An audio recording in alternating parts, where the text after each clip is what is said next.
Innal hamdalillah nahmaduhu wa nasta'inuhu wa nastaghfiruh wa na'udzu billahi min shururi anfusina wa min sayyiati a'malina. May yahdihillahu fahuwal muhtadi wa man yudlil falan tajida lahu waliyyan mursyida. Asyhadu an la ilaha illallah wa asyhadu anna Muhammadan abduhu wa rasuluhu, amma ba'd. Uhayyikum bi tahiyatil Islam. Assalamualaikum warahmatullahi wabarakatuh.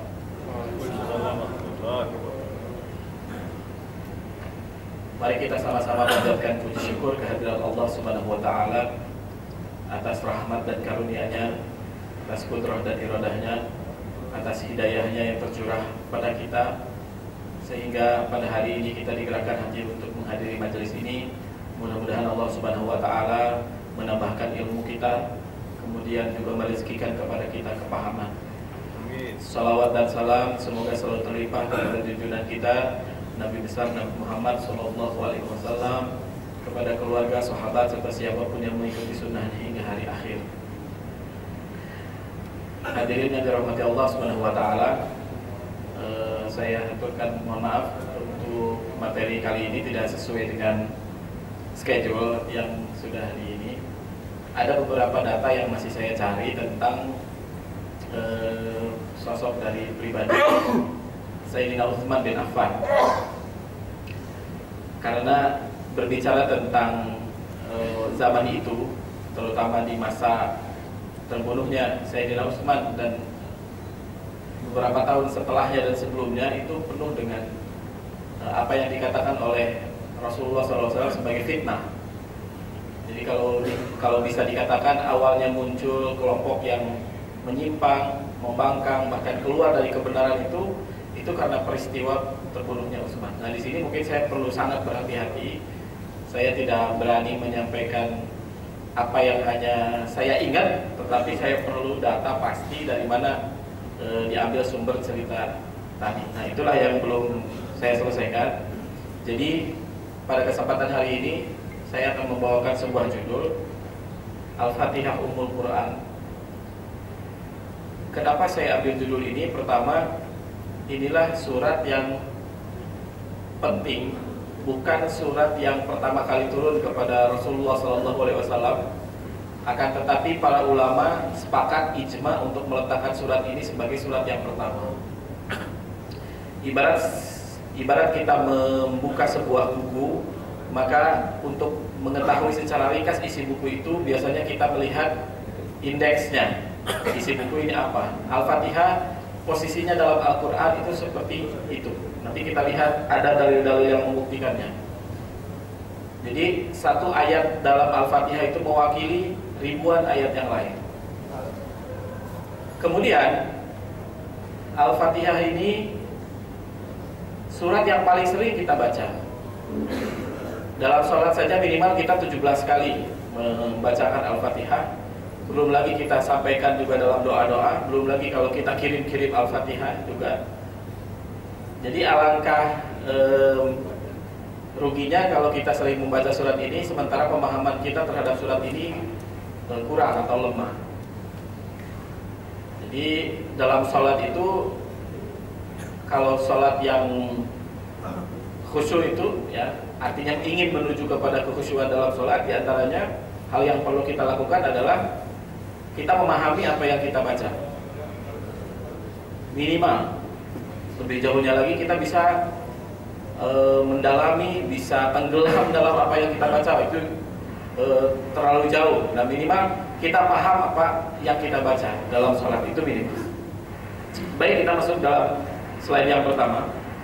Ada beberapa hal tentang surat ini. Yang pertama, Fatahah Yaftahu berasal dari bahasa Arab. Jadi Al-Fatihah itu kalau kita lihat suku katanya dalam kamus leksikal, bersumber dari kata Fataha yang artinya membuka.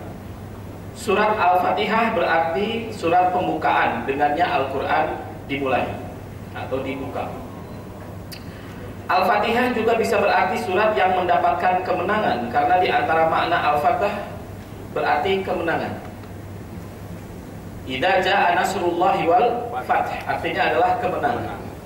Jadi siapa yang mampu memahami Al-Fatihah, siapa yang mampu memahami dari Bismillahirrahmanirrahim sampai waladhdallin dengan sebaik-baiknya, ibarat dia sudah memegang kunci kemenangan. kemenangan karena dia sudah mendapatkan pesan yang luar biasa dalam surat itu.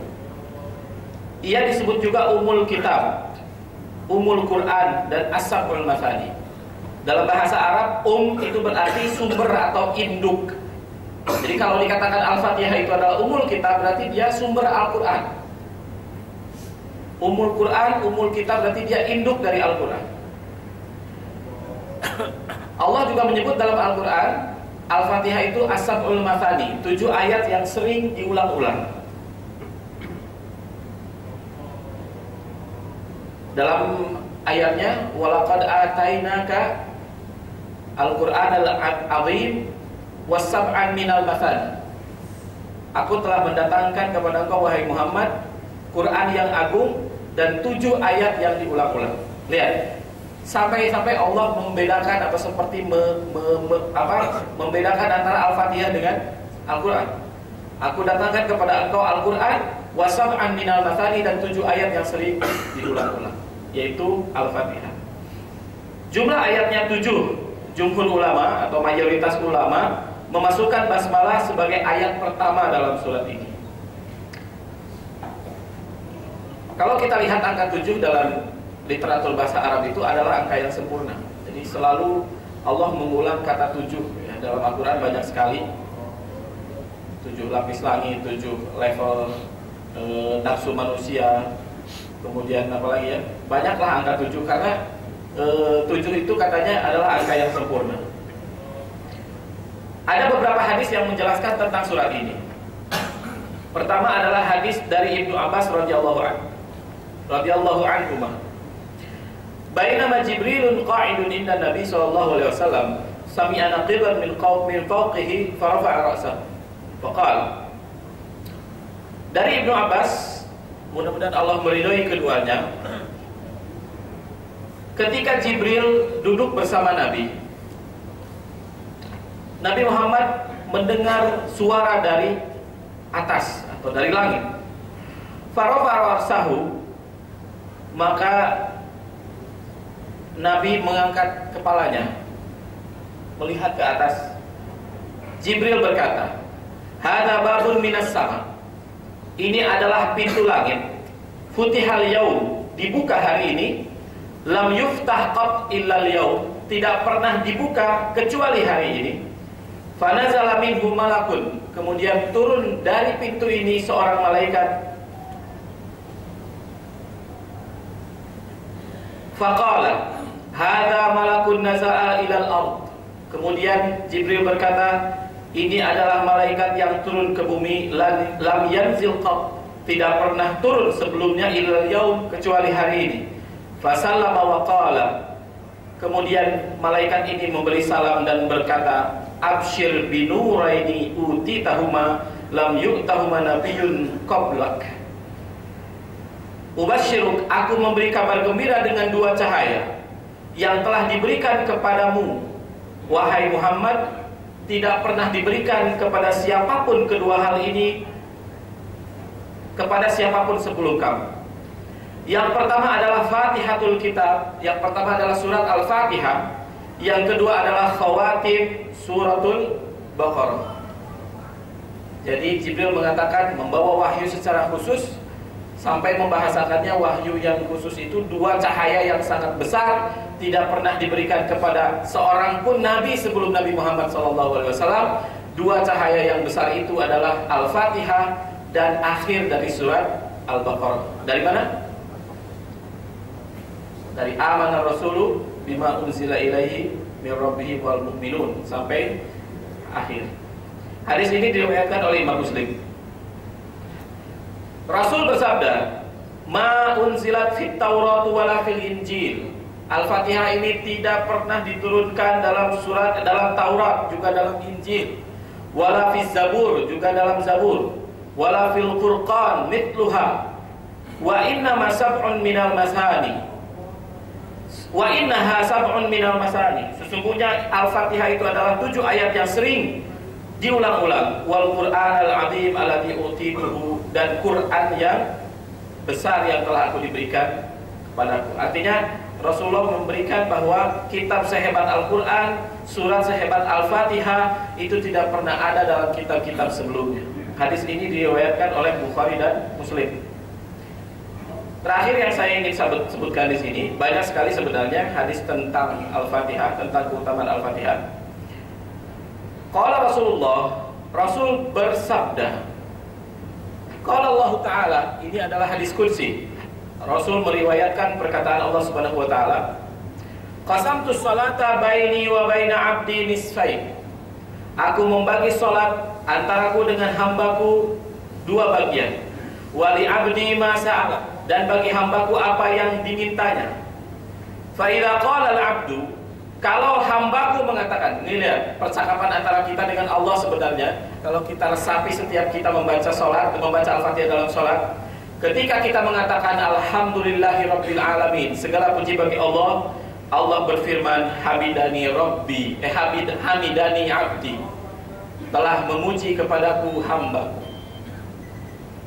Fa idza qala Ar-Rahman Ar-Rahim, kalau hambaku mengatakan Allah Maha Rahman, Allah Maha Rahim, Allah berfirman, Athna alayya abdi, hambaku telah menyampaikan pujian kepadaku.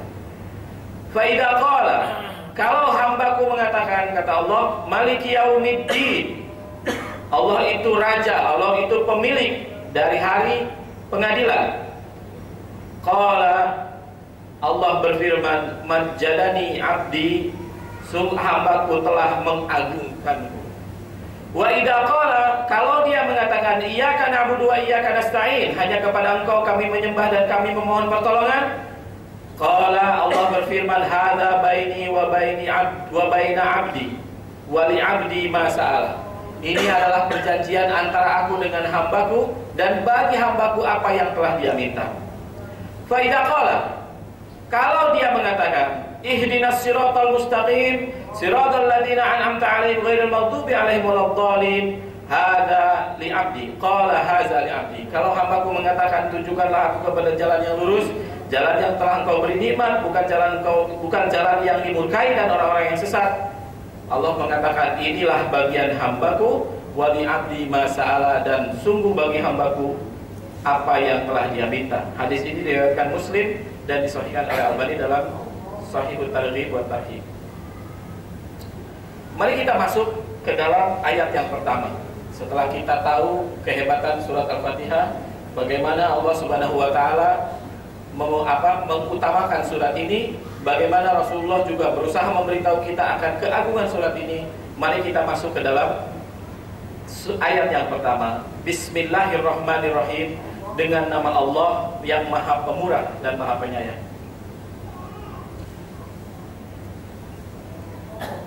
Rahasia basmalah ayat yang pertama.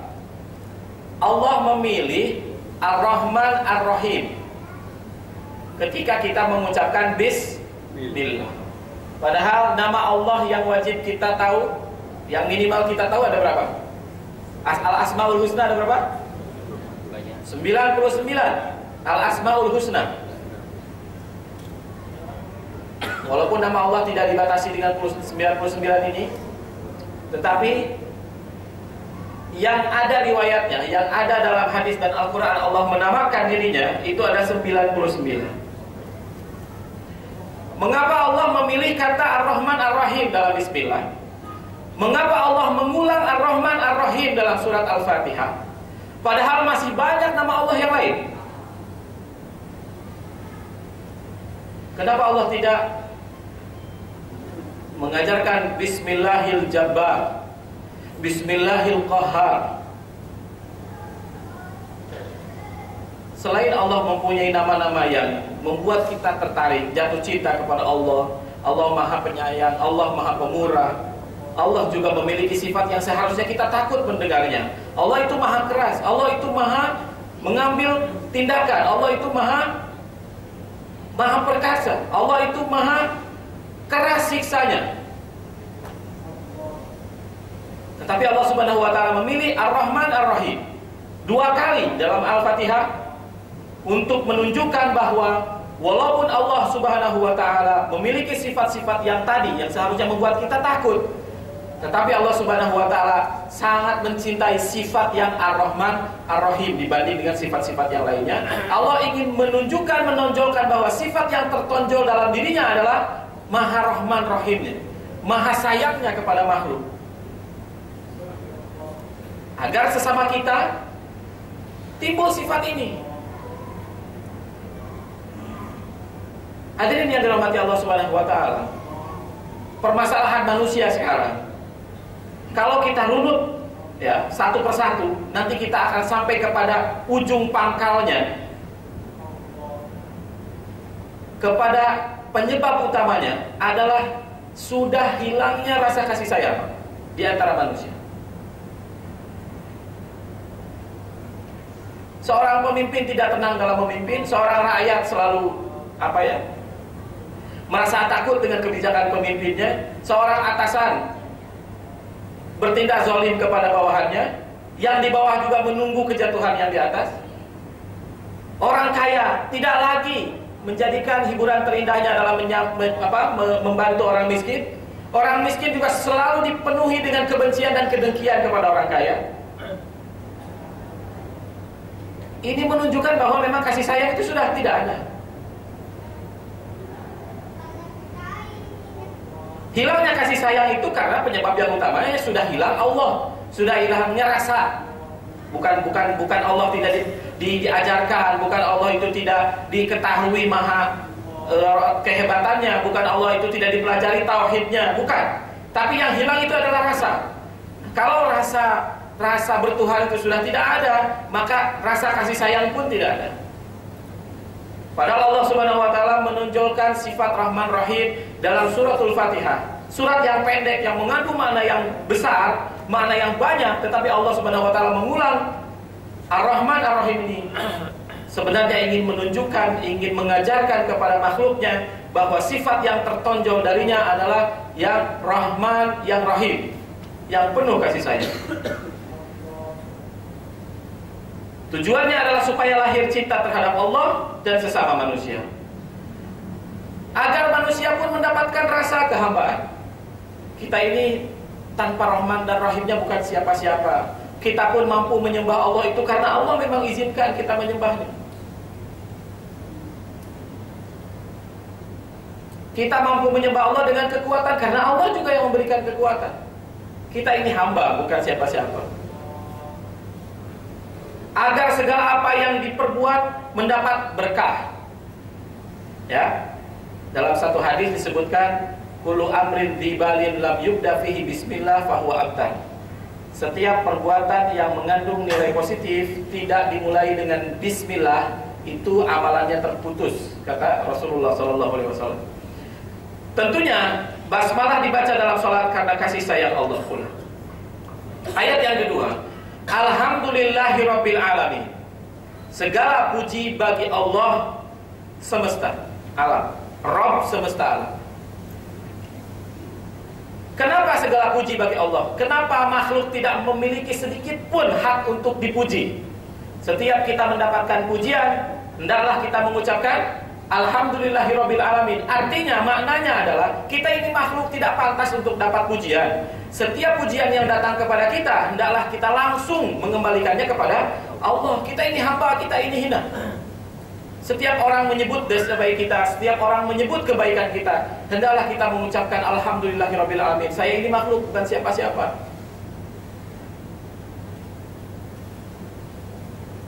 Tapi karena Alhamdulillah itu sudah tidak dipahami lagi, kadang-kadang sudah menyebut Alhamdulillah juga masih menyombongkan diri.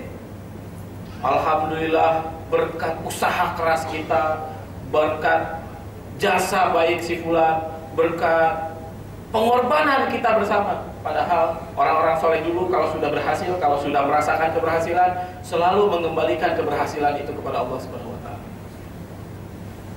Lihat Undang-Undang Dasar 1945. Pertamanya apa? Ya kan? Atas berkat rahmat Allah yang Maha Kuasa, kan gitu kan? Menyebutkan dulu itu. Tapi hari ini para pemimpin banyaknya lupa mengatakan itu. Alhamdulillah ini usaha kita bersama. Alhamdulillah ini hasil kerja keras kita. Padahal sedikit pun kita tidak berhak atas pujian itu. Segala puji itu bagi Allah. Kenapa? Karena Allah itu Rabb semesta alam. Apa sih Rabb itu? Rob itu dalam bahasa Arab artinya pemilik. Abdul Muthalib ketika diserbu Ka'bah oleh Abraha, Abraha merebut binatang ternak peliharaan Abdul Muthalib. Abdul Muthalib datang kepada Abraha, meminta kepada Abraha agar mengembalikan apa yang sudah dirampas olehnya. Kemudian Abraha ketawa. Kamu ini, katanya, rumah Allah yang kamu jaga itu mau dihancurkan.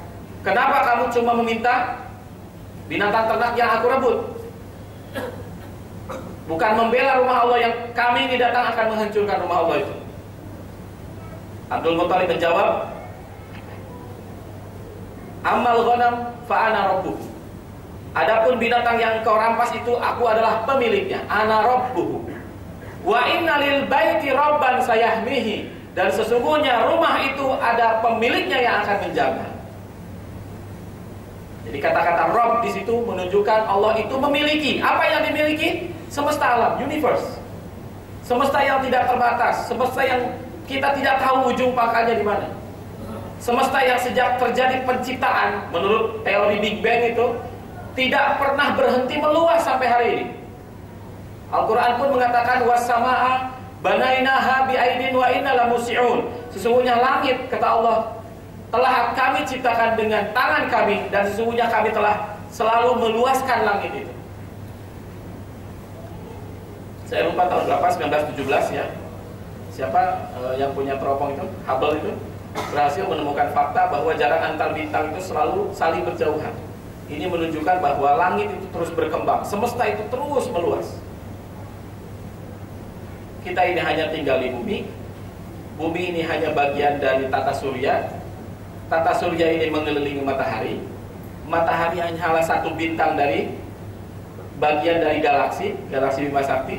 Sementara di langit ini ada ratusan bahkan mungkin ribuan galaksi yang kita tidak pernah tahu. Begitu kecilnya kita di hadapan Allah Subhanahu wa Ta'ala, sementara Allah menciptakan semesta yang sangat luas.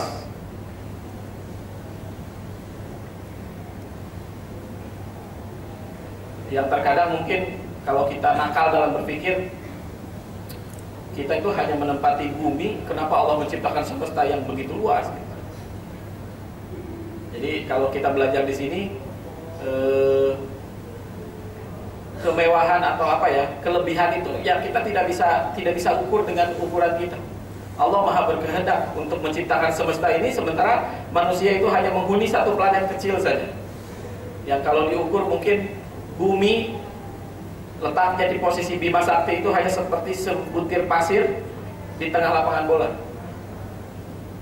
Begitu kecilnya kita, sementara Allah itu memiliki semua itu. Kemudian makna Rabb yang kedua, Allah mencipta. Bukan hanya memiliki, Allah menciptakan itu semua. Kemudian Allah juga yang mengaturnya. Adakah yang menyertai Allah dalam hal memiliki, mengatur, dan mencipta semesta ini? Tidak ada. Maka pantaslah segala puji bagi Allah Subhanahu wa Ta'ala. Cukup sampai di situ alasannya? Tidak. Baca ayat selanjutnya. Allah itu Ar-Rahman, Allah itu Ar-Rahim, Allah itu Maha Pemurah, Allah itu Maha Penyayang. Kenapa saya tidak mengartikan Ar-Rahman itu pengasih dan Ar-Rahim itu penyayang? Mari kita lihat. Apa arti Ar-Rahman?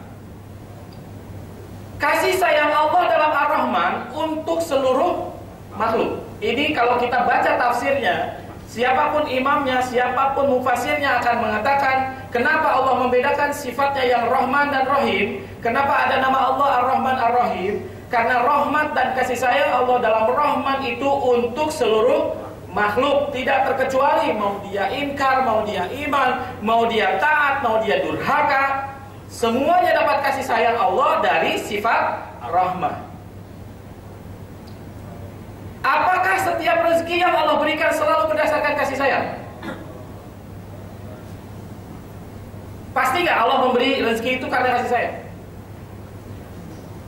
Belum tentu. Kenapa setiap makhluk yang keluar di bumi ini, yang terlahir di bumi ini, Allah berikan rezeki? Belum tentu karena kasih sayang. Pertama, karena Allah pernah menjamin tidak ada satupun makhluk yang lahir di bumi ini kecuali Allah akan tanggung rezekinya. Itu janji Allah. Allah akan menunaikan janjinya.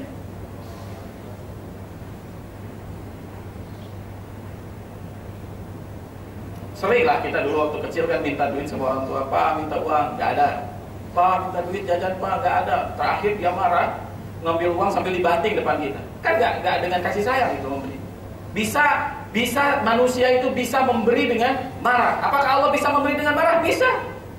Itu yang disebut dengan istidraj. Allah memberi nikmat itu bukan berharap orang itu menjadi baik, tapi membiarkan orang itu makin jauh dari Allah Subhanahu wa taala karena kekafiran orang itu.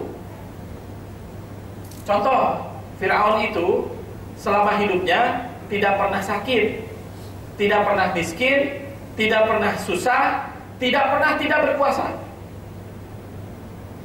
Maknanya selama hidupnya Firaun itu selalu sehat, selalu kaya, selalu senang, selalu berkuasa. Itu kan cita-cita semua manusia kan? Kalau ditanya kan, mudah-mudahan sehat kan, dalam doa juga begitu ya. Mudah-mudahan selalu sehat, selalu berhasil. Padahal kalau kita lihat gambaran orang-orang yang selalu sehat, selalu kaya, selalu senang, dan selalu berkuasa itu, ya Firaun lah profil terbaiknya. Mau seperti Firaun? Rasul kita Nabi Muhammad yang paling dicintai Allah. Ada sakit, ada sehatnya, ada senangnya, ada susahnya, ada kaya, seringnya miskin. Pernah berkuasa, pernah juga ditindas.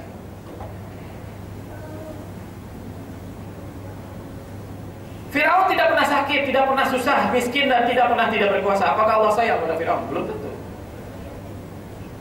Kalau begitu, ada rezeki yang sifatnya istidraj, memberi tidak berdasarkan kasih sayang. Kenapa Allah bersifat Rahman?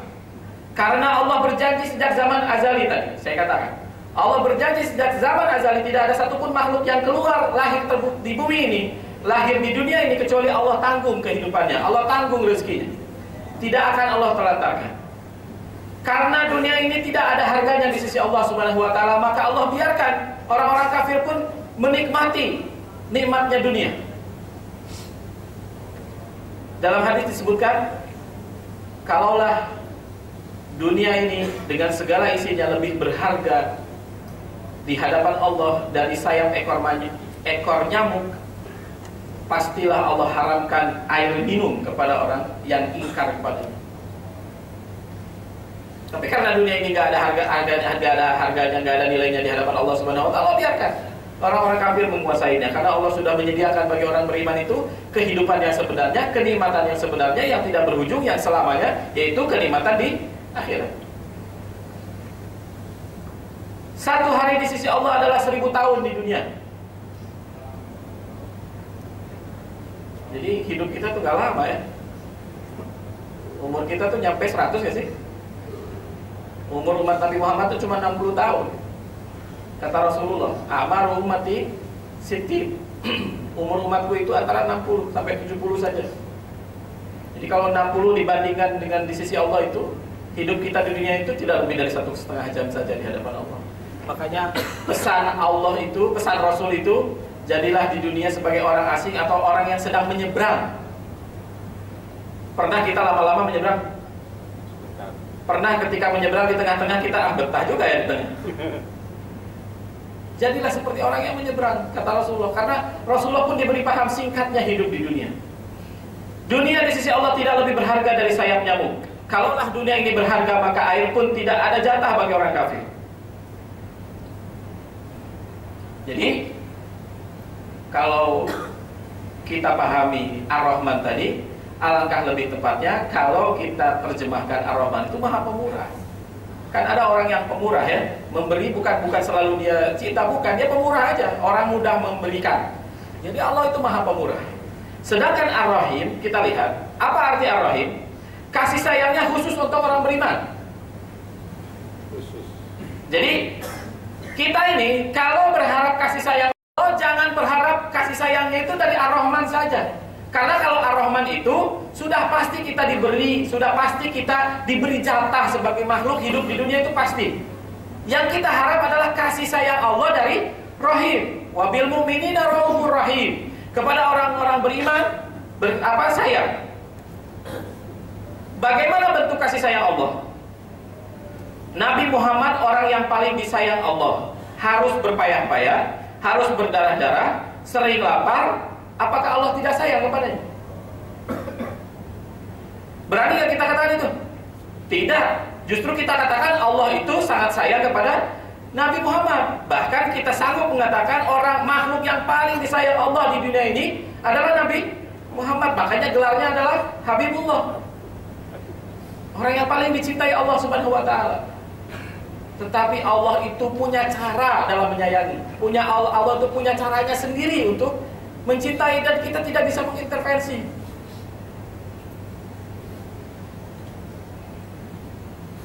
Jadi bentuk kasih sayang Allah itu seperti apa?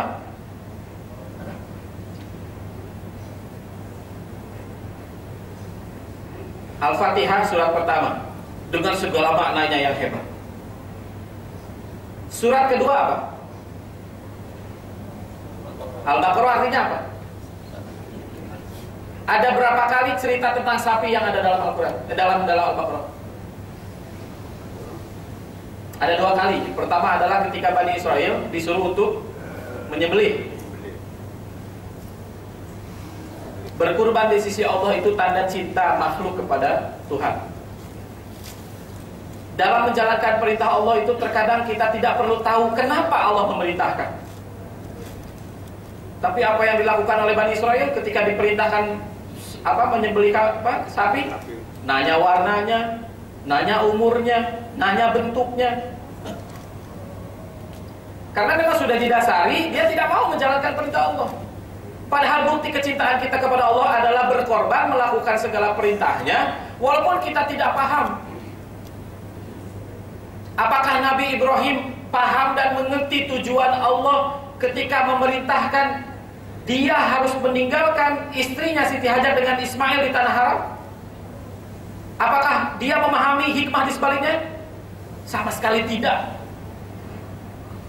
Datang perintah yang di luar akal sehat. Harus meninggalkan anak dan istri di tempat yang tidak ada air, tidak ada pepohonan, tidak ada sumber makanan. Tapi itu perintah Allah dia laksanakan tanpa harus bertanya, kenapa ya Allah engkau memerintahkan hal ini? Tidak. Bahkan ketika ditanya oleh istrinya pun dia tidak bisa menjawab.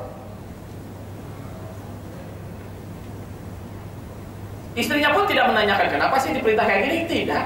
Istrinya hanya mengatakan ketika kamu harus tinggal di sini dengan anak kamu, ini bekal. Ini bekal paling cukup untuk beberapa hari. Sedangkan di situ tidak ada air, tidak ada sumber makanan. Istrinya cuma mengatakan, Ibrahim juga tidak mampu berkata-kata. Setelah selesai itu dia taruh semua, dia pergi balik badan. Istrinya cuma bertanya, wahai suamiku, apakah ini perintah Allah? Cuma itu aja pertanyaannya. Nabi Ibrahim menjawab, iya, ini perintah Allah. Istrinya mengatakan, kalau begitu Allah tidak akan menyanyiakan kamu, tidak akan menyanyiakan kita. Tanpa perlu harus tahu apa hikmah di sebaliknya. Hati-hati ya, Bani Israel itu kalau mendapatkan perintah Allah dia selalu bertanya, kenapa sih diperintah begini? Apa sih maksud Allah? Nah, hati-hati. Sedangkan cerita yang kedua adalah cerita tentang Samiri. Samiri ngapain? Membuat patung sapi yang disembah. Setelah kita tertunduk atas kehebatan Allah dalam surat Al-Fatihah, karena Allah mengenalkan dirinya secara langsung kepada kita, banyak orang yang mau menyembah Allah Subhanahu wa ta'ala. Tapi banyak di antara manusia yang mau menyembah Allah itu memperlakukan Allah seperti sapi. Tahu maksudnya? Tahu nggak maksudnya? Dia selalu ingin Allah itu menjawab apa yang dia inginkan. Kan itu harapan makhluk itu kan, punya Tuhan yang mau memberikan apa yang dia minta. Sementara Allah itu dalam sifat ar-Rahimnya akan mencintai dengan caranya, dan caranya itu tidak akan pernah sama dengan cara makhluk. Kalau kita meminta sesuatu kepada Allah A, sementara Allah memandang A itu tidak baik buat kita, Allah tidak akan beri. Seperti anak kecil meminta kepada kita mainannya itu senjata yang berbahaya, kita tidak akan kasih. Karena apa? Kita sayang kepada anak kita. Seperti itulah Allah berlaku, bersifat kepada kita. Sering kita berdoa, sering kita meminta, belum tentu apa yang kita minta itu terbaik untuk kita. Kita minta kepada Allah pun sebenarnya dalam rangka kita sebagai hamba. Karena Allah itu sebenarnya tahu apa yang terbaik untuk kita tanpa harus kita minta. Setuju nggak? Apakah hari ini kita pernah berdoa kepada Allah minta jatah oksigen esok hari? Nggak pernah tuh seumur hidup kita. Tapi Allah sediakan jatah oksigen itu besok tanpa kita minta. Artinya Allah tahu apa yang terbaik untuk kita. Apakah kita minta kepada Allah, ya Allah jagalah atmosfer ini supaya matahari, sinar matahari yang sampai kepada kita itu hanya hangat menghidupkan, bukan panas yang mematikan. Pernah nggak kita minta itu? Tidak pernah. Itu tandanya Allah Maha tahu apa yang terbaik untuk kita. Sehingga dalam berdoa pun sebenarnya sekali lagi itu pun dalam rangka kita mengabdi dan menjadi hamba Allah Subhanahu wa taala. Ujian adalah nikmat, nikmat adalah ujian. Terkadang Allah Subhanahu wa taala mencintai, mengasihi, menyayangi dengan cara yang tidak dipahami oleh makhluk. Dalam Al-Qur'an disebutkan asa an tuhibbu syai'an wa huwa syarrul lakum wa asa an takrahu syai'an wa huwa khairul lakum. Kadang kamu mencintai sesuatu yang sebenarnya itu buruk buat kamu, dan kadang kamu membenci sesuatu yang sebenarnya itu baik untuk kamu. Kata Allah Subhanahu wa taala. Hamba minta sehat, Allah beri sakit karena sakitnya adalah penghapus dosa. Ya, kita sering minta sehat kepada Allah kan? Ya Allah sehatkanlah badan kami. Tiba-tiba Allah beri sakit. Karena Allah tahu ketika kita sakit, kita ridho dengan rasa sakit itu, dosa kita dihapus. Makanya kalau kita melihat yang mengambil pelajaran kepada orang yang sakit dan meninggal, sebenarnya itu pelajaran buat kita. Jadi Allah itu ingin mengurangi dosa-dosa kita selama hidup di dunia, sebelum kita meninggal itu dibuat sakit. Nah, kepada orang yang sakit itu, memang kita harus memberikan, ketika kita menengok orang sakit ya, memang kita harus memberikan harapan hidup kepada dia. Jangan menengok orang sakit ceritanya tentang kematian, nggak boleh. Tetapi hal yang paling penting dari itu adalah tanamkan rasa kepada dirinya bahwa rasa sakit itu, kalau kita ridho dengan rasa itu, Allah akan hapuskan dosa kita. Siapa yang mau sakit? Gak ada yang mau sakit, tapi Allah beri sakit. Nah itu kan Allah mencintai dengan yang sesuatu yang kita tidak paham. Hamba minta kaya, Allah beri miskin. Karena dengan kemiskinan itu dia tergantung, terus bergantung kepada Allah. Ada kan sahabat Rasul, ya Rasul doakan saya kaya. Enggak, kamu lebih baik miskin. Enggak, nanti kalau saya kaya saya akan sedekah, saya bantu orang susah, saya bantu perjuangan Rasulullah. Enggak, kamu lebih baik miskin. 3 kali sampai betul-betul didoakan kaya. Dan betul ketika dia kaya dia lupa janjinya itu semua. Di zaman Musa kan siapa? Qarun juga sama. Qarun itu datang kepada Nabi Musa itu cuma minta, apa yang harus saya baca kalau saya jadi kaya itu, apa yang harus saya baca? Cuma dikasih sesuatu dia amalkan, datang seluruh kekayaan kepada dia. Tapi setelah dia kaya lupa. Nikmat akan menjadi ujian jika kita tidak pandai bersyukur. Ujian menjadi nikmat jika hamba yang diuji lulus, karena hakikat ujian adalah proses peningkatan derajat di sisi Allah Subhanahu wa taala. Jadi kalau diuji kita bersabar, derajat kita naik. Dalam kamus orang beriman, semua ketentuan Allah adalah kebaikan jika dihadapi dengan syukur dan sabar.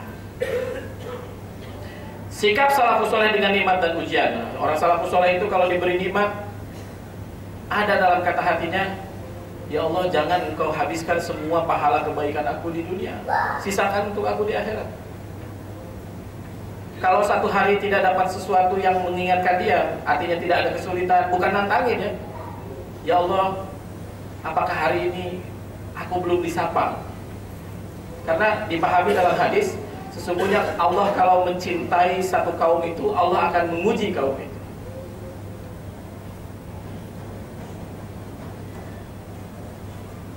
Nah, sampai di sini alhamdulillahirabbil alamin. Segala puji bagi Allah, karena apa? Allah itu Rabbul Alamin. Allah itu mengatur, mencipta, memiliki semesta. Tidak cukup sampai di situ. Alasannya kenapa segala puji bagi Allah?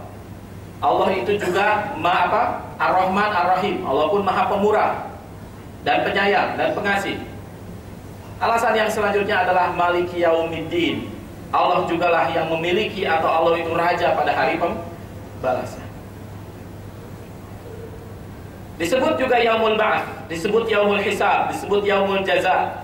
disebut al-waqi'ah, disebut al-haqqah, disebut al-tamah, dan lain-lain. Banyak sekali nama-nama kiamat dalam Al-Quran. Saya lewat ya. Ini alam yang dilalui oleh umat manusia, seperti surat Al-Baqarah ayat 28. Kaifa takfuruna billahi wa kuntum amwatan fa ahyakum. Bagaimana kamu mampu ingkar kepada Allah sementara kamu itu mati, kemudian Allah hidupkan, kemudian Allah matikan, kemudian Allah hidupkan, kemudian kepadanya engkau dikembalikan. Ayat itu memberikan gambaran bahwa pertama, manusia itu ada di zaman ruh, ya. Kemudian ada di zaman terbalik sebenarnya. Zaman selanjutnya adalah zaman belum bisa disebut apapun. Ini surat Al-Insan ayat kedua, ayat pertama. Hal ata 'alal insan hinu minad dahri lam yakun syai'an madhkura. Kemudian masuk ke alam rahim, kemudian masuk ke alam dunia, kemudian masuk ke alam barzakh, yang sebenarnya ini masih alam dunia, tapi ada barzakh. Barzakh itu adalah penghalang. Jadi kita tidak bisa melihat kehidupan orang yang sudah meninggal. Ini disebut penghalang. Sebenarnya masih kehidupan dunia, tapi disebut barzakh. Kemudian hari kehancuran, kemudian hari keabadian, kebangkitan, dan hari pengadilan.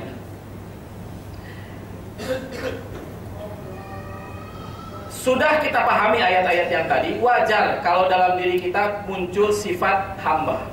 Begitu hebatnya Allah Subhanahu wa Ta'ala, sehingga segala puji baginya. Maka ketundukan kita sebagai seorang hamba, kita berjanji kepada Allah, iyyaka na'budu wa iyyaka nasta'in. Ya Allah, hanya kepada Engkau kami menyembah dan hanya kepada Engkau kami meminta pertolongan. Apa itu ibadah? Ibadah adalah segala sesuatu yang kita lakukan, baik itu amalan lahir atau batin. Amalan itu diridhoi Allah Subhanahu wa Ta'ala.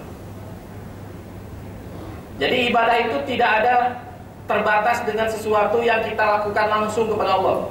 Ketika kita sholat itu ibadah, ketika baca Quran itu ibadah, ketika kita puasa itu ibadah. Tidak. Kata para ulama menyimpulkan ibadah itu segala gerak-gerik, segala tingkah laku kita, baik itu lahir atau batin, yang amalan itu diridhoi Allah Subhanahu wa Ta'ala. Tujuan ibadah jelas dalam Al-Quran disebutkan agar kita mencapai takwa. Dimensi takwa itu adalah akhlakul karimah. Karena orang-orang bertakwa itu punya akhlak-akhlak yang baik, punya perilaku yang baik.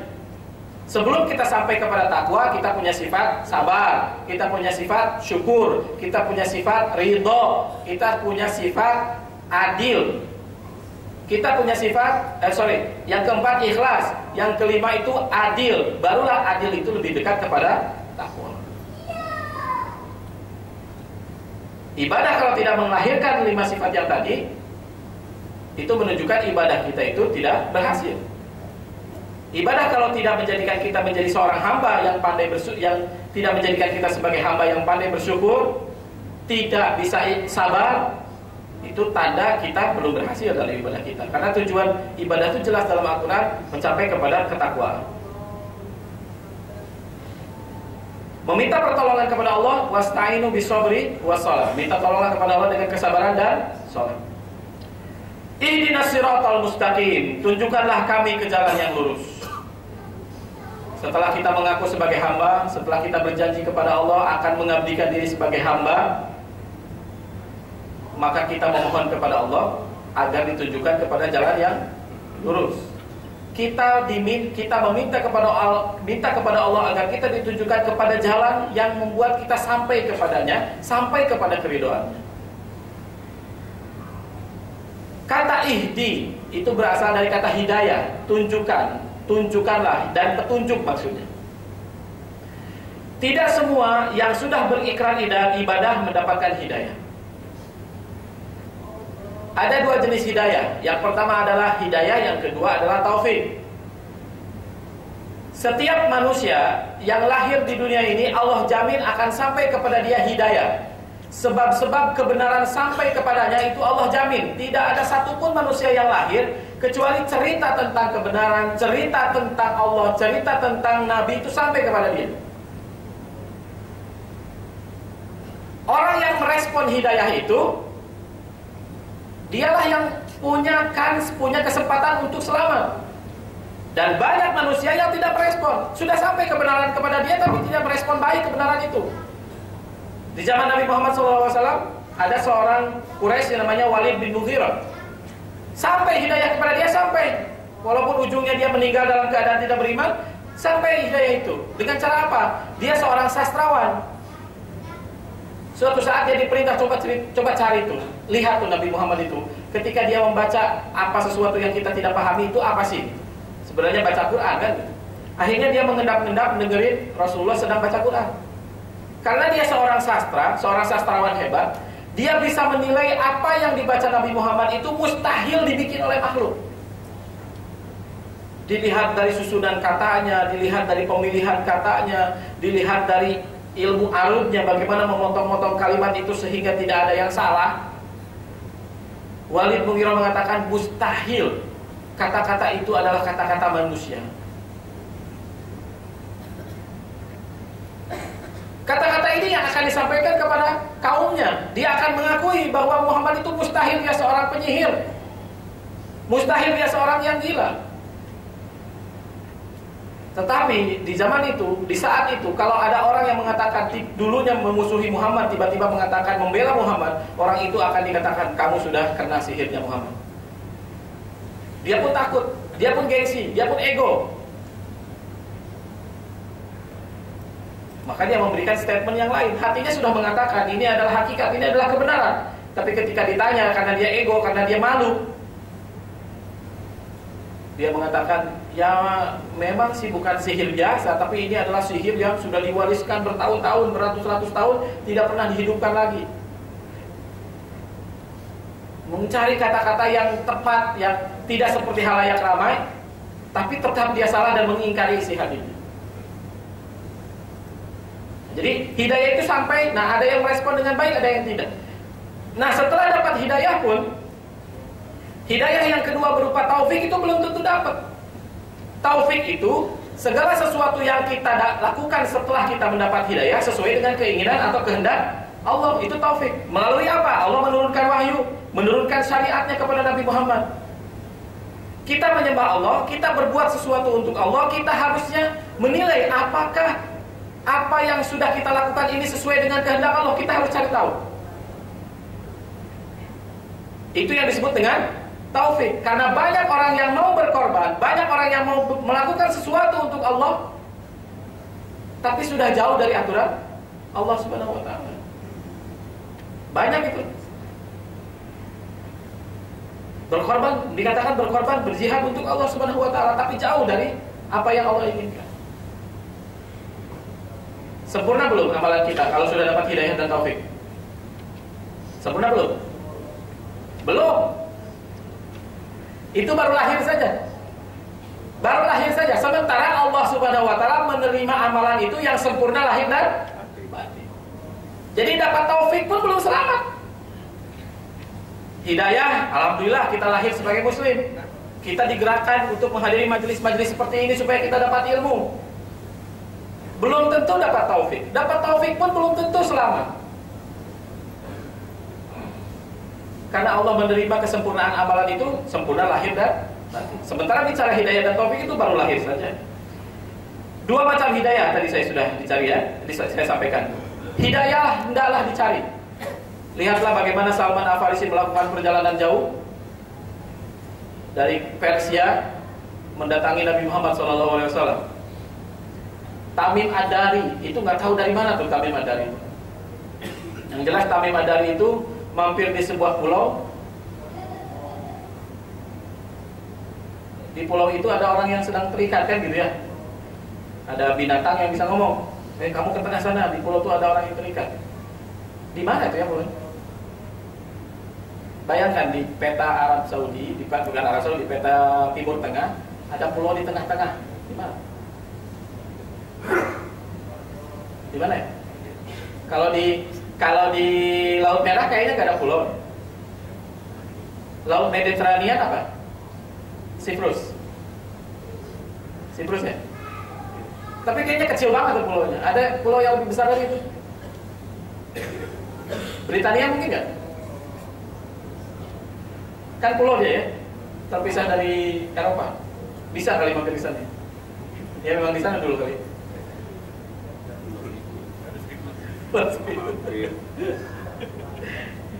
Hidayah itu adalah hak prerogatif Allah Subhanahu wa taala. Kita sebagai manusia itu tidak bisa memaksakan seorang dapat hidayah, tidak bisa. Bagaimana Rasulullah SAW memaksakan ataupun memaksa kepada pamannya Abu Thalib agar mengatakan sesuatu yang membuat dia dapat hidayah, itu nggak bisa. Padahal hidayah itu bukan hanya sangat sampai kepada Abu Thalib ya. Abu Thalib itu mampu berkorban, mampu melakukan apapun, siap melakukan apapun membela Nabi Muhammad. Tapi seumur hidupnya dia tidak pernah melafalkan asyhadu alla ilaha illallah wa asyhadu anna Muhammadar Rasulullah. Siapa orang Quraisy yang berani mengganggunya, mengganggu Nabi Muhammad, keponakannya berhadapan dengan dia. Di akhir hayatnya inginlah Rasulullah itu nanti di akhirat pamannya pun dapat privilege, dapat kelebihan. Dia tahu hal yang menahan pamannya tidak mengatakan asyhadu alla ilaha illallah wa asyhadu anna Muhammadar Rasulullah adalah kalimat yang keduanya. Dia tidak ingin menjadi seorang paman yang menjadi pengikut keponakan. Itu aib bagi orang Quraisy. Sampai Rasulullah memberikan diskon. Ya sudahlah, katakanlah asyhadu alla ilaha illallah, cukup. Padahal nggak pernah ada tawaran orang yang mengakui di zaman itu, sampai sekarang lah sama. Hanya mengakui Allah kemudian tidak mengakui Rasulullah Muhammad, nggak bisa. Nggak sempurna tuh imannya. Nggak bisa dikatakan sebagai orang Islam. Orang bersyahadat itu harus 2 kalimat syahadat, tidak bisa dipisahkan. Sampai Nabi Muhammad memberikan diskon, cukuplah ucapkan asyhadu alla ilaha illallah. Kata Rasulullah, itu cukup menjadi hujah di atasku, buatku nanti di hadapan Allah bahwa engkau telah beriman. Hampir Abu Thalib mengucapkan asyhadu alla ilaha illallah, tiba-tiba ada teman-temannya berhenti, nggak jadi. Ego yang menahan dia. Makanya kata Rasulullah, tidak akan masuk surga orang yang di dalam hatinya ada kesombongan, walaupun sedikit. Kata para sahabatnya, Rasul, kan biasa orang itu pengen baju bagus, pengen sendalnya bagus. Kata Rasulullah, bukan itu kesombongan. Kata Rasulullah, sombong itu 2 dimensinya. Yang pertama adalah batarul haq, menolak kebenaran setelah jelas nampak bagi dia kebenaran itu. Itu dimensi kesombongan yang pertama. Ada pada Abu Thalib ya? Tahu nggak apa yang dibawa Muhammad itu kebenaran? Tahu. Dimensi kesombongan yang kedua menurut Rasulullah adalah ghamtun nas, menyepelekan, mengecilkan orang lain. Ada pada Abu Thalib? Ada. Seharusnya dia jadi pengikut Nabi Muhammad, nggak ada pilihan. Kalau mau selamat, nggak peduli dia pamannya, nggak peduli dia tokoh Quraisy yang dihebat, diagungkan orang Quraisy. Pada waktu itu nggak ada pilihan. Kalau mau selamat jadi pengikut Muhammad. Sampai-sampai Rasulullah mengatakan, demi Allah, kalaulah Musa pada hari ini hidup, pada zaman aku ini hidup, kata Rasulullah, tidak ada pilihan baginya kecuali dia harus menjadi pengikutku, kata Rasulullah. Jadi kesombongan yang dimaksud, ya, sombong ketika dikatakan sombong, dan sombong itu yang akan menahan seorang tidak masuk surga. 2 sombong itu yang dimaksud, 2 dimensi itu. Menolak kebenaran, dan yang kedua menyepelekan orang lain. Walaupun hidayah itu hak prerogatif Allah Subhanahu wa taala, Allah mengatakan innaka la tahdi man ahbabta walakinallaha yahdi may yasha, tapi hendaklah kita mencari hidayah itu seumur hidup kita. Enggak boleh kita berhenti. Jadi nggak boleh ditanya tuh ibu-ibu, Bu, kenapa belum pakai kerudung, Bu? Saya belum dapat hidayah. Nggak boleh. Orang yang tiap hari pakai kerudung menutup aurat pun belum tentu dapat hidayah Allah, apalagi yang menunggu. Pak, kenapa belum berhenti merokok? Ya, anggaplah saya belum dapat hidayah. Nggak boleh. Hidayah itu dikejar, setelah dapat pertahankan, tidak boleh dilepas. Jadi walaupun hidayah itu hak prerogatif Allah Subhanahu wa taala, kita harus mengejar. Apakah siratal mustaqim? Apakah dia jembatan antara padang mahsyar dan surga, ataukah jalan kebenaran yang harus diikuti? Kalaulah dunia ini adalah sebuah perjalanan, maka apa yang harus kita lakukan? Insya Allah ayat yang selanjutnya kita bahas berikutnya, karena ini panjang juga.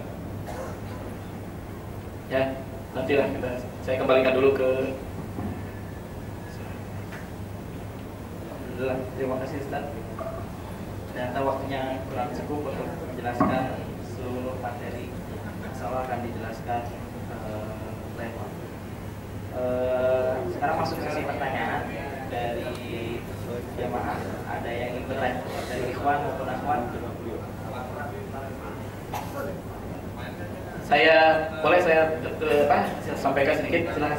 Jadi kalau dari awal dari akhir ini ada sebuah tulisan saya juga yang menggambarkan bahasan tadi. Surat Al-Fatihah pertama dan utama. Mari kita cermati makna mendalam dari surat pertama dalam Al-Quran. Tuhan mengenalkan dirinya dengan segala keagungannya. Maka segala puji hanya untuknya, karena Allah satu-satunya yang mencipta, memiliki dan mengatur semesta. Allah Subhanahu wa Ta'ala yang menghidupkan dari ketiadaan, menghidupi semua yang ada, baik yang kafir atau beriman, baik yang taat atau durhaka. Allah Subhanahu wa Ta'ala pula lah yang akan menanyakan semua kesempatan hidup dan segala kenikmatan dalam dunia. Dalam hal apa ia digunakan, taat atau malah durhaka kepadanya. Setiap detik dalam hidup kita akan dimintai pertanggungjawaban dari setiap hela nafas, setiap detik kesempatan di dunia. Untuk hal apa ia dipergunakan, berbuat taat atau berbuat durhaka kepada Allah. Maka pantaslah setiap makhluk yang mengenalnya tertunduk malu kepadanya, merasa terhormat menjadi hambanya. Sejatinya rasa kehambaan itulah yang akan membuat kita tersungkur dalam sujud, memohon kepada Allah agar ditunjukkan jalan untuk sampai kepadanya. Allah pun memberikan panduan serta anutan untuk kita mengikuti jalan yang lurus. Jalan apakah itu? Jalan yang pernah ditempuh 4 golongan manusia yang selamat, yakni para anbiya, siddiqin, syuhada, dan sholihin. Seringkali dalam ketakwaan terasa sulit di awal, senang di ujung, pahit di pangkal, manis di penghujungnya. Maka seringkali kita temui di jalan kebaikan, sedikit sekali yang kita temui di jalan kebaikan ini. Karena banyaknya makhluk malah menempuh jalan yang dimurkai dan kesesatan.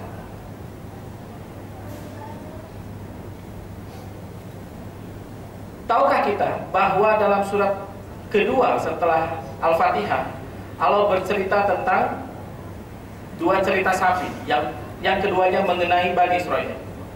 Pertama adalah perintah penyembelihan sapi dan penyembahan sapi. Apakah makna dan cerita tersebut? Kisah pertama tentang pengorbanan. Bukti cinta itu adalah berkorban. Dalam berkorban ada ketaatan, seringkali tanpa perlu paham hikmah apa di belakangnya. Biarlah kepahaman itu menjadi buah dari ketaatan. Kisah kedua adalah Samiri dan fitnah anak sapi yang dijadikan Tuhan untuk disembah. Ternyata banyak yang sadar dirinya hamba, menyembah Tuhan, namun berharap Tuhan itu menjadi sapi baginya. Dia mau menyembah Tuhan, tapi berharap Tuhan mengabulkan segala maunya. Persis sapi yang dicucuk hidungnya yang mau dibawa kemana saja, mau dibawa sesuai dengan kehendak yang membawa. Kita memang diperintah untuk berdoa, namun hendaklah kita tahu apa yang kita minta dan sadar bahwa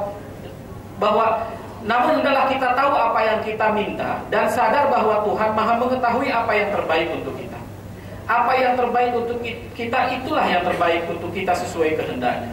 Sadar menjadi hamba bukan karena Dia Tuhan yang akan mengabulkan segalanya. Tuhan itu Maha pendidik makhluknya. Terkadang seorang pendidik yang hebat menyayangi dengan cara menyakiti atau memberi sesuatu hal yang tidak diinginkan demi kebaikan kita ke depan. Maka renungkanlah, banyak hal yang kita tidak meminta, namun Tuhan sudah sediakan tanpa kita minta sekalipun. Pernahkah kita berdoa minta jatah oksigen esok hari?